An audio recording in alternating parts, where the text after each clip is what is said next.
The content of this podcast is provided for general informational purposes only and is not intended as, nor should it be considered a substitute for professional medical advice. Sweaty and pissed, menopause makes me sweaty and pissed.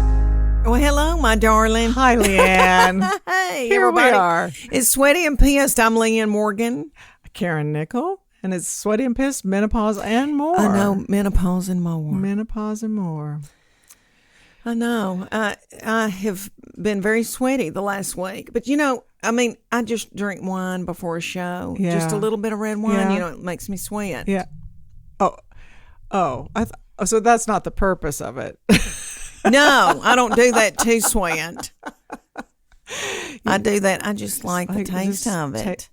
So it's not about just making you more relaxed before the show? It might be. I hope that's not.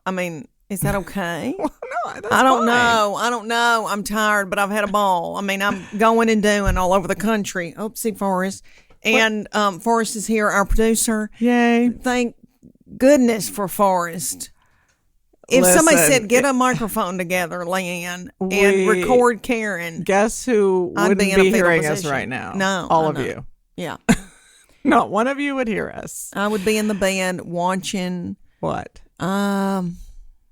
maybe a new HBO series or Showtime. I think Ray Donovan's coming back out. Have you ever watched Ray Donovan? No. Oh my Lord! Did you ever Lee watch Shriver? Did you ever watch Stissel? No, I have not done that yet. Oh my gosh. We're going to have to get together and watch Stissel. Yeah, I know, and I told my kids about that after you told me. Yeah. It's on Netflix, right? Or Hulu, or Here we go. Amazon That's Prime. another thing I don't know. I think you said Netflix. Possibly. I just haven't had time to watch I anything. know. Well, it's really good. But I love when you find something and then you can look forward to it. Yeah. Yeah. Yeah. The Crown is back on. Yeah, I heard The Crown was back on. And the Marvelous Ms. Maisel. Marvelous Miss Isn't Maisel. Is that back on yet? It's about to be back on. It's on. Yeah, and I love I guess that show. I missed that already. Yeah. Gosh. And Handmaid's Tale, that's not out yet. That'll be in the winter Yeah. when I have to go through that torment. Yeah. I love it, but it's scary. Yeah. You need to It's watch disturbing. Marvelous Miss Maisel before you see another episode of Yeah, I love that. Handmaid's I'm Tale. caught up on that one until this third season. Yeah. Did you watch The Righteous Gemstones? No. Oh my gosh, on HBO. Forrest, have you watched that?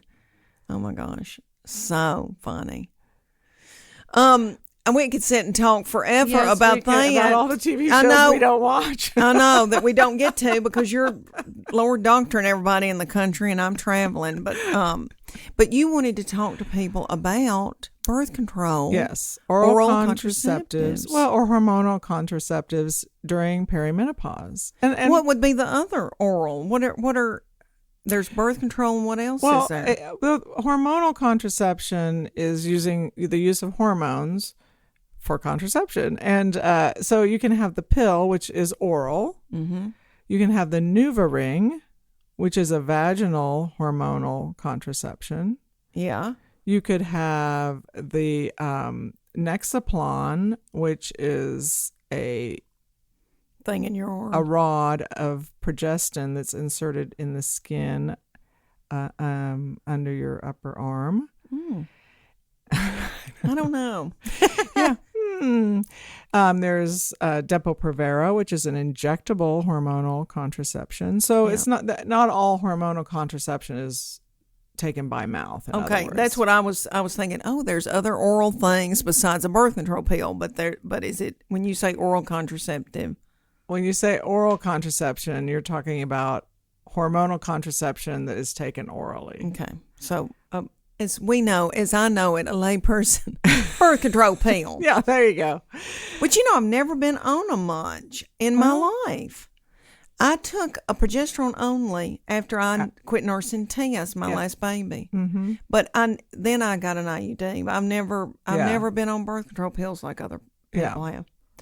Well, and the progestin only, again, doesn't have any estrogen in it. So we use that in women who are nursing. Is it safer? Honey, I took it and I've never felt as good in my life. Could you give it to me now? I was making casseroles for everybody in the Methodist Church in Morristown, Tennessee. And I was taking care of 3 babies. No help from my husband. He was out making a living. Yeah. I was, you and but your I little felt like $1 million. pill. I remember that feeling. Yeah. Oh, I hadn't felt good since. They took me off of it. You sure? I can't take that. I'm too old and crusty. Yeah. I'm not nursing anybody. Yeah. I wish I was. Okay, so anyway, back to the Don't medical. anybody out there volunteer, please.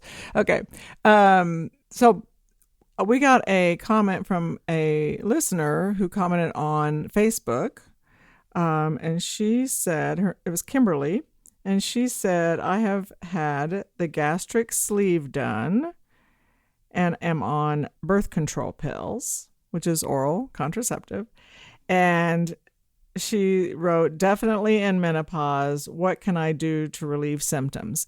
I'm not sure what symptoms she's having, but I did want to talk about oral contraceptives and using those, or hormonal contraception and using that during perimenopause. Some people do fabulously taking birth control pills through perimenopause and right up until they go into menopause. But if you are taking especially a hormonal contraception that contains estrogen, you're going to get a lot of estrogen because you have to have a high dose of estrogen to shut down your ovaries. That's how it provides contraception for you. It shuts down your own ovarian function, so you don't pop out an egg. And it has a progestin in it, which is not the same thing as a progesterone, our natural progesterone. Progestin is a synthetic version of our progesterone. And so progesterone has some properties that progestin does not have, like it's sleep promoting, it's mood stabilizing, it increases sex drive, helps us burn fat more efficiently. So it has a lot of benefit that we don't see with progestin. The progestin is in that pill mainly to keep the lining of the uterus thin, because estrogen will thicken it. So we want to make sure we balance it with something that keeps it thin. So when you have high levels of estrogen and no progesterone, are you with me still? Yeah, and that's that I've been there, haven't I? Yeah. We become what we call estrogen dominant. Oh, I know. Your breasts are as big as melons and throbbing and... Yeah, and you're tired and foggy headed, no sex drive, hair loss, because when you're estrogen dominant, our thyroid hormone levels aren't as good. We retain a lot of fluid and store more fat, so we feel puffy and like the Michelin woman, just big and puffy. So bad time. Yeah. So in perimenopause, some people, if they take a hormonal contraception that contains estrogen and progestin, will have estrogen dominant symptoms. So Kimberly is taking birth control pills and she's in perimenopause, and I don't know exactly what symptoms she's having, but she clearly is having symptoms. So it's obviously not the greatest fit for her. The question is also, though, when you're in perimenopause, it's like, okay, well, I need birth control because I don't want to have a baby when I'm 48 years old. I mean, some people do want to have a baby at 48, but, I would say... Janet Jackson. Good for her. Probably Janet. got a lot of help. Go Janet. Good for her. Yeah, she's got a chef and a driver. And and I love her. Love her. Anyway, so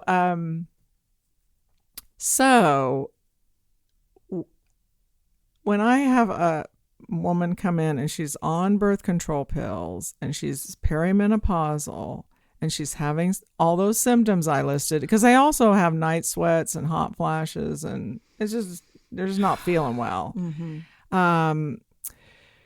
Then we have to have a serious talk about what we want to do about birth control first, so we can come off the oral or hormonal contraception. So I recommend an IUD frequently because it does have a progestin on it. One of the IUDs, a couple of the IUDs we have a progestin on it to keep the lining thin, but it has very low systemic absorption of that hormone.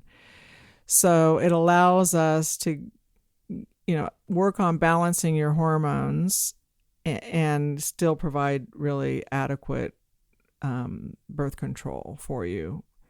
And with an IUD, we can leave them in 6-7 years. So if you're 45, that IUD will likely carry you through into menopause. The finish line, and mine did. Yeah. You just took mine out. Yeah. And I'm 54. Yeah. Even though I was hurt and thought I could have babies, I could get pregnant for the rest of my life. Yeah. I just thought that. Yeah. And I loved being a mom. Yeah. That I thought, well, what the heck? Something happened. And then you go, Leanne, you're done. You're done, girl.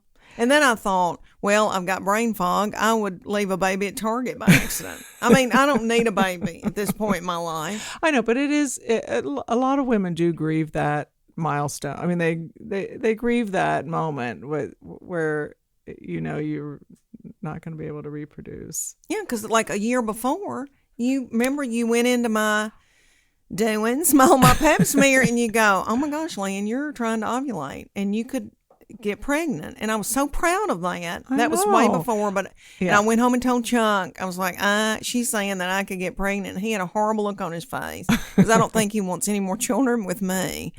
But and Lord, we both, got inflammation in our feet. I don't know who to take care of a little baby. But I did grieve that. I did. Yeah. Because I've always been fertile. And Yeah, I think to that nurse a bunch of babies, and I've got a strong constitution. I'm from the country. You are. I've got thick ankles. I can work in the field. Yeah, have a baby in the field. I keep could. working. My grandmother had 5 without an aspirin tablet, Yep. and my Aunt Minnie delivered them. Yeah. And if you knew my Aunt Minnie, she loved Jell-O salad and her Tupperware. I mean, she was not a doctor. They did it, honey. They probably canned that afternoon.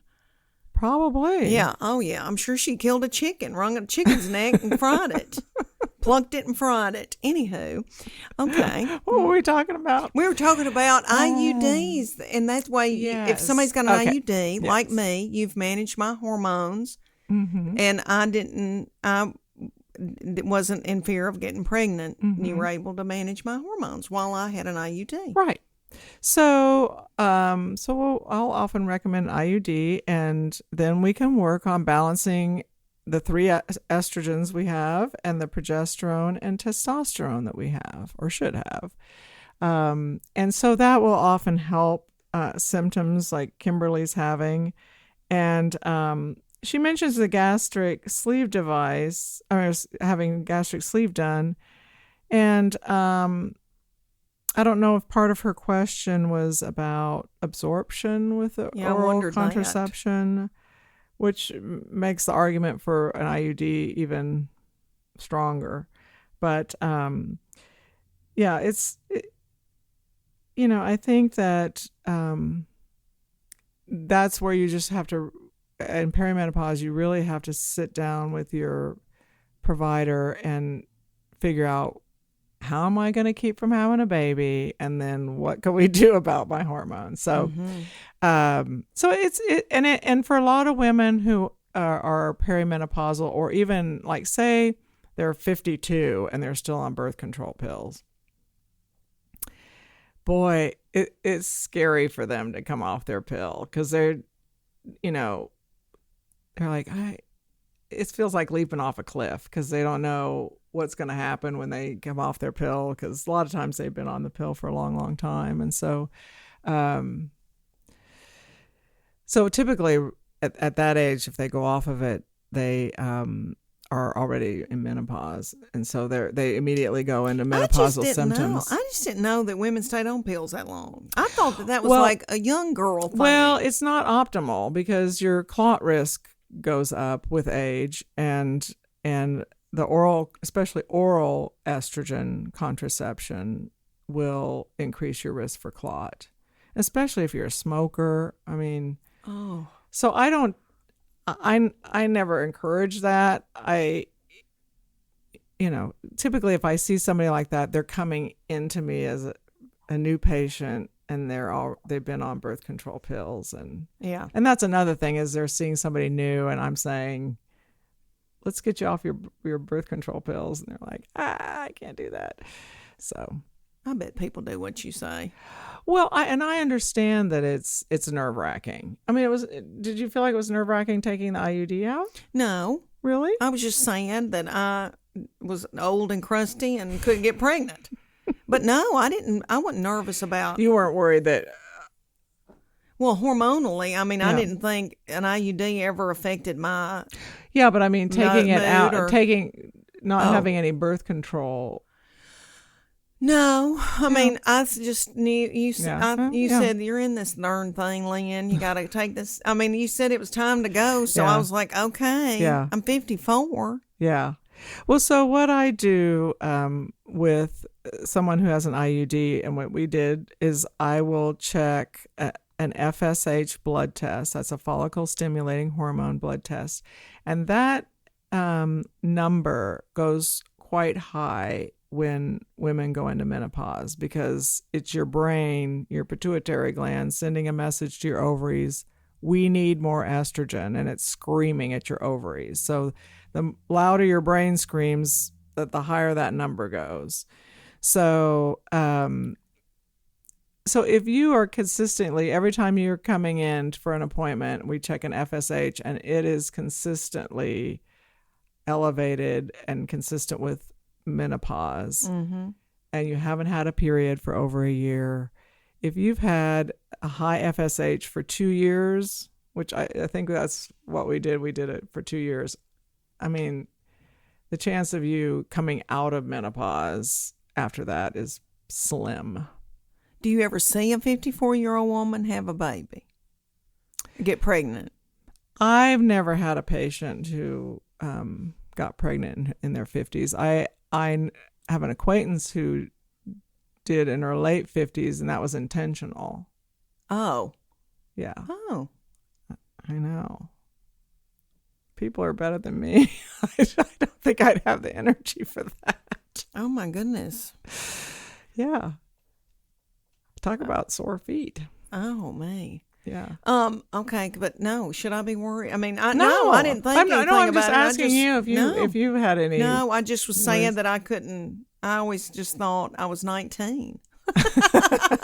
And I just, I just see myself as always being fertile and a mom, and I could do that. And I mean, I could be a grandmother. I've got a child married. I know. And I hope that's that the happens, best way to have darn a it. baby. Oh, I know, honey. I'll be in a minivan driving to Dollywood. I know. Yeah, an Astro van. I'm gonna get an Astro van, and everybody's getting Dollywood season passes, honey. Yeah. Yeah.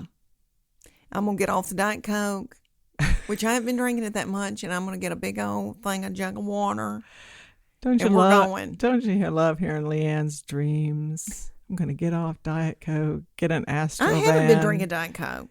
Good. And I know. And that's a big deal for me. I know it is. But I know I'm that it's proud. horrible. I know it. I feel like when I order it, it's like I'm ordering heroin. People look at you with a terrible look. So I've been doing better. I really have. And I don't feel like I'm retaining fluid in my ankles. I know.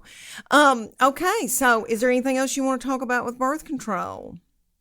I mean, I think in terms of perimenopause, I think we're good. I think that wraps it up. All right, my darling. I think everybody ought to get an IUD. It's a good form of birth control. Really good. Yeah. Really, really everybody good. I know had an IUD. Yeah. I think, during when I was much younger and needing birth control, we had the Dalcon Shield. Yeah. That IUD that looked like one of those saw blades. I mean, It literally did.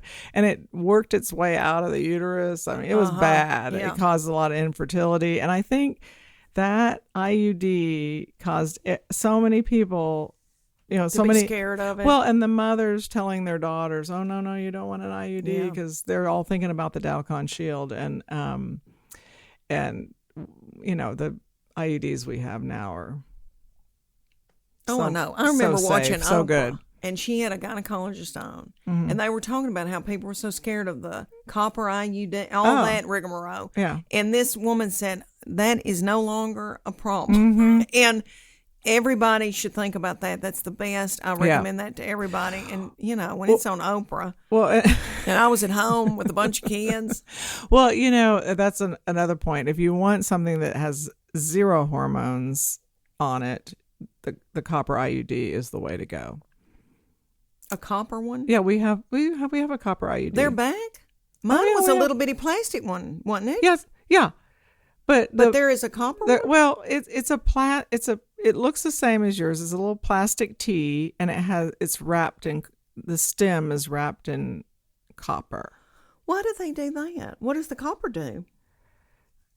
They're not sure exactly how the IUD works. Part of it is a disruptor. Part of it is with the IUDs that have the progestin on it, the lining gets so thin it's not a real inhabitable place for an egg.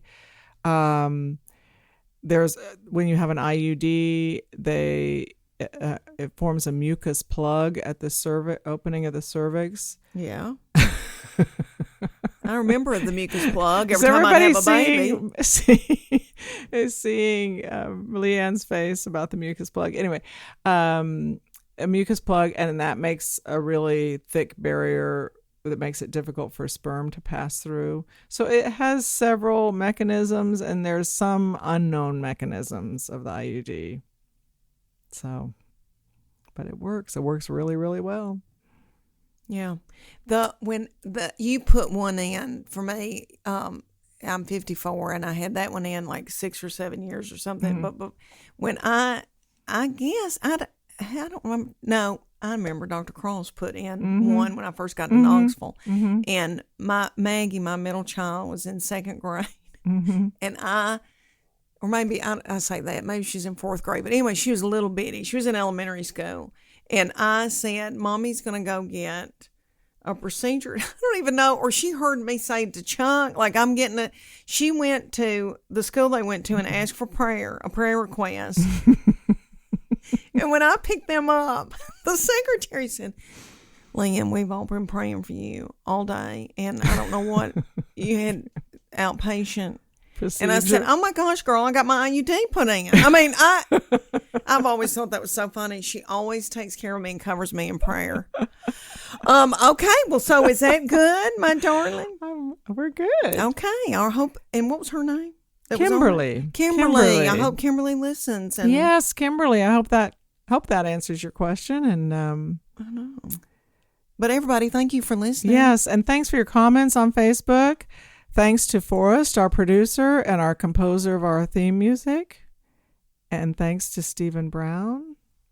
Yeah. Our artist who did our I know. He's so darling. People need to look him up. I know. Yeah, Glitterville. Stephen Brown from Glitterville. You can check him out on his Instagram, Glitterville. You'll die. And Forrest, Instagram is Wenzel Land. Well, 1L, right? WENTZELAND, Wenzelland. And we have a Sweaty and Pissed Instagram, and we're going to do better on that. But we don't know. And people can catch me in Raleigh, St. Louis, West Palm Beach, Naples. Where am I going to be? I think they've added a show in Lexington. It's all sold out, but I think they've added another show. Oklahoma City. Are these good theaters? Where are you? They're comedy clubs. Oh, they're all comedy clubs. And we've had a ball. Oh. We've had a ball. A lot of darling, precious people that are also sweaty and pissed are coming out, and thank y'all. That has been wonderful. It makes a 54-year-old woman feel good that no longer has her IUD because she's crusty and old. Okay, thank y'all so much. We'll be back next time. Yeah, bye. Sweaty and pissed, sweaty and pissed. Menopause makes me sweaty.